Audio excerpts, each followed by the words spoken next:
السلام علیکم ورحمۃ اللہ وبرکاتہ۔ آج ایک سوال ایک خاتون نے پوچھوایا اپنے ابا جی سے۔ وہ سلائی کا کام کرتی ہیں، تو انہوں نے سوال پوچھوایا کہ مفتی صاحب، ہم سلائی کا کام کرتے ہیں تو جو کپڑے ہمارے پاس سلنے کے لیے آتے ہیں تو اس کا کچھ کپڑا رہ جاتا ہے نا، تو کیا وہ کپڑا ہم رکھ سکتے ہیں؟ جیسے کہ ایک تو ہوتا ہے کہ کپڑا اچھا خاصا بچ جاتا ہے، بعض دفعہ کیا ہوتا ہے ایک چھوٹا سا ٹکڑا بچ جاتا ہے، اور بعض دفعہ چھوٹے چھوٹے ٹکڑے بچ جاتے ہیں، تو ہمیں لگ رہا ہوتا ہے کہ وہ کسی کام کے نہیں ہیں تو ہم ایسے ہی پڑے رہنے دیتے ہیں اور کپڑے سی کے کسٹمر کو دے دیتے ہیں۔ تو اب یہ جو کپڑا بچا ہے، کیا اس کپڑے کو ہمارے لیے رکھنا جائز ہوگا یا یہ کپڑا ہمیں ان کو دے دینا چاہیے کیونکہ وہ کسی کام کا نہیں ہوتا ہے نا؟ تو اس سوال کا جواب یہ ہے کہ جو کپڑا آپ کو سینے کے لیے دیا جا رہا ہے تو آپ اس کپڑے کی مالک نہیں ہیں۔ مان لیجیے میں اپنا کوئی کپڑا سلوانا چاہتا ہوں، میں ٹیلر کو دے کے آیا، تو میں نے ٹیلر کو جو کپڑا دیا ہے تو وہ کپڑا سینے کے لیے دیا ہے، میرے کپڑے کا ٹیلر مالک نہیں ہوا۔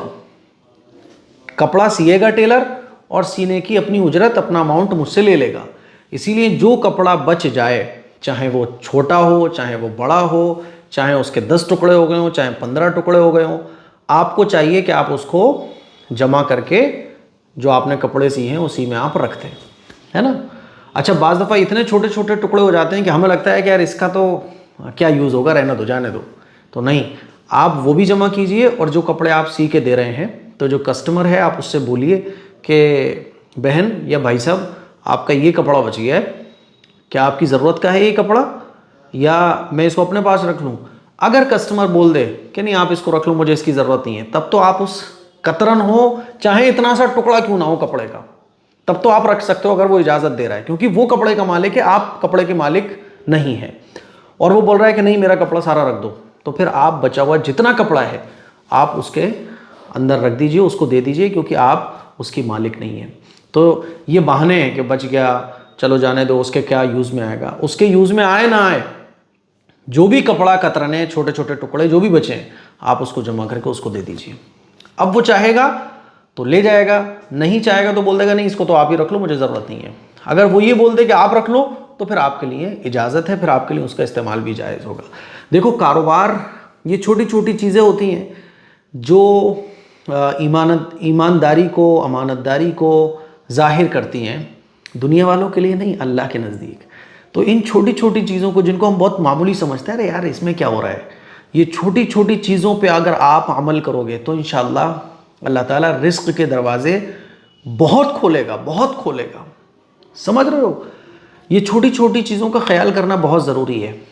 بڑی چیزوں پر تو بڑے بڑوں کی اچھے خاصے دیندار اور اچھے خاصے لوگوں کی نیت خراب ہو جاتی ہے۔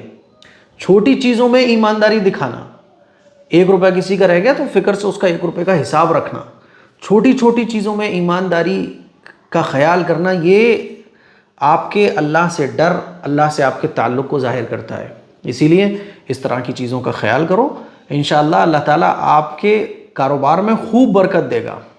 چھوٹی چھوٹی چیزوں کو نظر انداز مت کرو آپ۔ 1 گرام کی بھی، 1 گرام کا مسئلہ ہے، کوئی بہت بڑا مسئلہ نہیں ہے، لیکن نہیں، میری ایمانداری اور میرا اللہ سے تعلق یہ ہونا چاہیے کہ 1 گرام بھی بھائی صاحب آپ اپنے پاس رکھو۔ اسی لیے تو حدیث میں ہے کہ جب تولو تو جھکتا ہوا تولو، ہے نا؟ جب کسی کو دو تو جھکتا ہوا دو، یعنی اپنی طرف سے صفائی پوری رکھو۔ تو یہ جو کپڑے سلنے کے لیے آتے ہیں، اس کا کوئی بھی ٹکڑا وغیرہ رکھنا آپ کے لیے درست نہیں ہوگا۔ السلام علیکم ورحمۃ اللہ وبرکاتہ۔